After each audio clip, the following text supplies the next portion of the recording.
जो नीतीश कुमार ने जो काम शुरू किया है, ये काम होना चाहिए और सरकार मानती है कि हम अपने प्रदेश के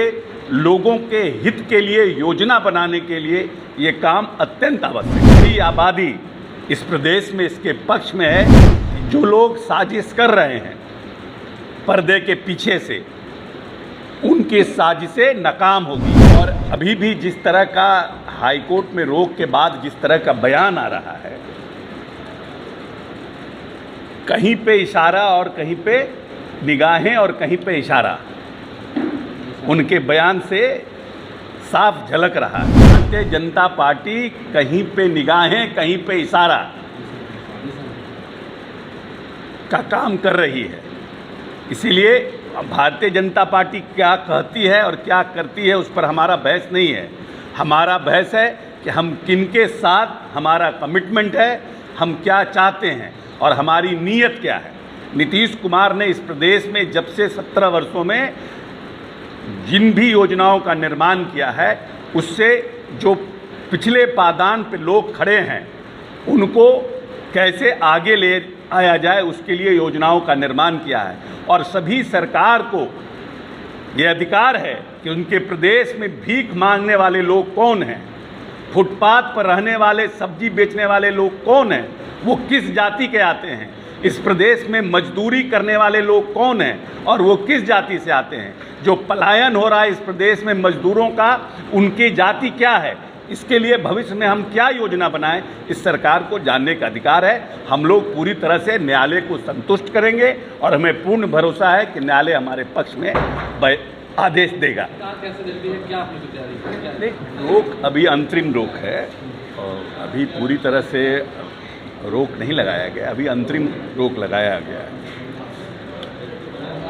और कास्ट सेंसस के बारे में माननीय नेता ने आप सब लोगों को भी पहले भी बताया था कि जब ज्ञानी जैल सिंह माननीय नेता जब भारत सरकार में मंत्री थे, तब ज्ञानी जैल सिंह ने उनको बुला करके और उन्होंने ये बात कही थी कि इस तरह का कार्य होना चाहिए। और तब उन्होंने तत्कालीन प्रधानमंत्री जी से जाके बात भी किया था, लेकिन उस समय ये संभव नहीं हो पाया था क्योंकि जो जातीय जनगणना चल रही थी वो अंतिम दौर में थी और वो नहीं हो पाया था। और उसके बाद भी माननीय नेता प्रयास में थे और इस बार भी सभी पार्टियों के साथ यहाँ पर समन्वय स्थापित करके प्रधानमंत्री जी से भी उन्होंने आग्रह किया कि प्रधानमंत्री जी इसको पूरे देश में लागू करें। परंतु भारतीय जनता पार्टी की जो नीयत थी उस समय भी साफ नहीं थी, दुविधाजनक थी।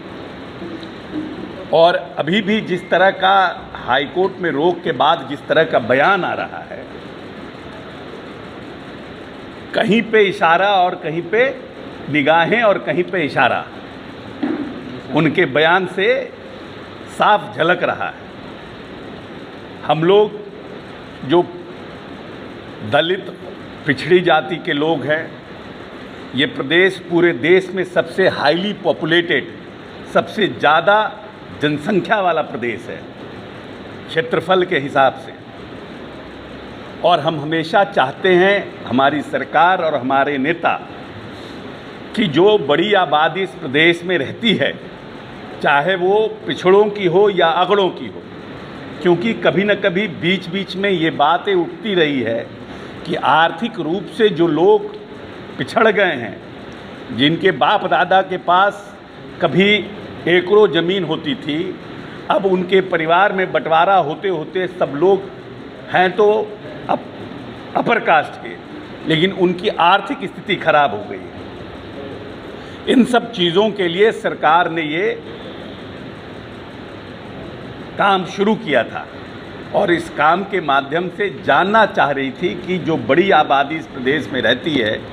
उनकी आर्थिक और सामाजिक स्थिति क्या है, भविष्य में हम उसके लिए किन किन योजनाओं का निर्माण कर सकते हैं जिससे वो समाज सबल हो सके और मुख्यधारा में जुड़ सके, उसका प्रयास कर रहे थे। हम अभी भी कमिटमेंट हमारा है कि हम इसका काम आगे भी जारी रखेंगे। हम लोग सरकार पूरे जो आदेश हुआ है, अंतरिम इंटरिम जो ऑर्डर हुआ है हाई कोर्ट का, उसको समझ रही है, उस पर बैठकें हो रही है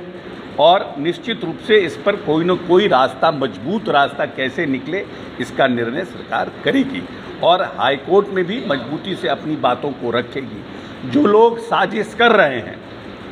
पर्दे के पीछे से, उनकी साजिशें नाकाम होगी, क्योंकि एक बड़ी आबादी इस प्रदेश में इसके पक्ष में है कि ये